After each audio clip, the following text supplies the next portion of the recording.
se pose la question de savoir si la nature inclusive de l'ancienne alliance s'applique à l'Église.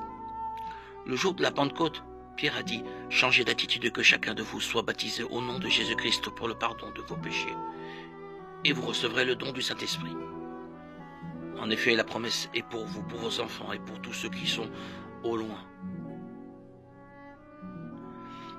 eux aussi en grand nombre. Le Seigneur, notre Dieu, les appellera. Acte 2, 38-39. Le terme enfant, teknon, en grec, signifie fils, fille. Acte 2, 39 indique que le pardon des péchés est accessible à tous.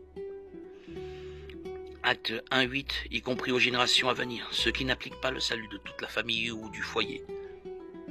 Les enfants de ceux qui se repentent sont également appelés à se repentir. Le passage biblique qui semble correspondre le mieux à ce sujet est 2 Samuel 12, 21, 23. Le contexte de ces versets est l'adultère que le roi David a commis avec Bathsheba, laquelle est tombée enceinte. L'Éternel a alors envoyé le prophète Nathan auprès de David pour l'avertir qu'à cause de son péché, il ferait mourir leur enfant. David a réagi en pleurant et en priant pour l'enfant, mais son deuil a pris fin une fois que l'enfant est mort. Ses serviteurs surpris ont demandé au roi David « Que signifie ta façon d'agir ?» Tant que l'enfant était vivant, tu jeûnais et tu pleurais. Maintenant qu'il est mort, tu te relèves et tu manges. Il répondit lorsque l'enfant était encore vivant, je jeûnais et je pleurais, car je me disais, qui sait, peut-être l'Éternel me fera-t-il grâce et peut-être l'enfant restera-t-il en vie. Maintenant qu'il est mort, pourquoi jeûner? Puis-je le faire revenir? C'est moi qui irai le retrouver, mais lui ne reviendra pas vers moi. La réponse de David indique que ceux qui n'ont pas eu la possibilité de croire sont sauvés par Dieu.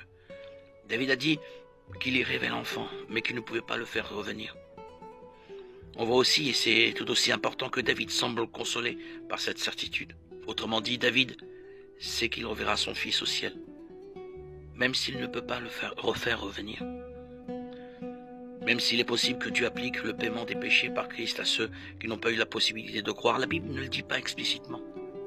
C'est donc un sujet sur lequel nous ne pouvons pas être trop catégoriques ni en faire un point de doctrine. Le fait que Dieu applique la mort du Christ à ceux qui n'ont pas pu croire semble conforme à son amour et à sa miséricorde.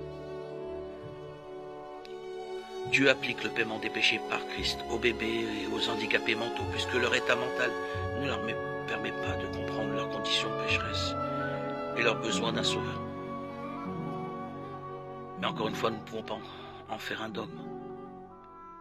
Ce dont nous sommes certains, c'est que Dieu est amour, saint, miséricordieux, juste et bienveillant, que tout ce qu'il fait est juste et bon et qu'il aime les enfants plus encore que nous.